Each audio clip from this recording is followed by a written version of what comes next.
Thanks to a big expansion of natural gas production here in Texas and several other states, the U.S. energy forecast looks good. But the biggest energy user, transportation, still relies primarily on petroleum. The chairman and CEO of General Motors, Daniel Akerson, says providing customers with home natural gas fueling stations might help. We thought it would sell the product and we can make a profit. Sure, we'll do it. But Akerson says that's not likely to happen until the U.S. government backs the creation of far more fueling stations nationwide. There may have to be some government incentive to the energy industry to have them build out the necessary infrastructure. But we can't control that part of the equation, but we also can't just manufacture without having some surety of infrastructure support. Because cars and trucks using natural gas are currently so expensive, the American Petroleum Institute's chief economist, John Felmy, says any change has to start with large commercial vehicles. The higher costs for single-family vehicles are so much above what conventional vehicles are that it's hard to recover the cost. Now, for fleet operations, for heavy-duty trucks, I think there's an opportunity there.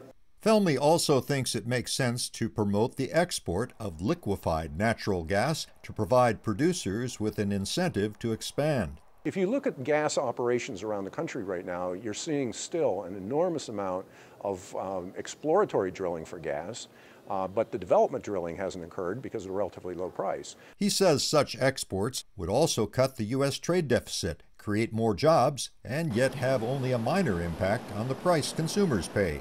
But this development is not just good for the United States. Businessmen like Mikhail Smirnov of Russia's CRYOGENMASH want to sell liquefied natural gas equipment to U.S. companies. We are excited about it because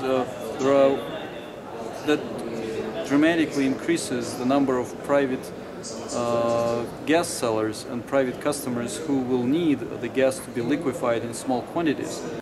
And energy officials from many countries are here to learn more about how they can expand their own production. For many nations, this is about fighting poverty, according to Arsenio Mabote, chairman of Mozambique's National Petroleum Institute.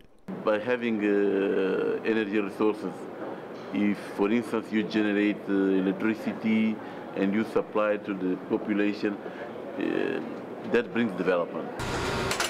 Experts say countries around the world are going to need energy from a variety of sources, including oil, gas, coal, and renewables, to meet demand in the coming decades.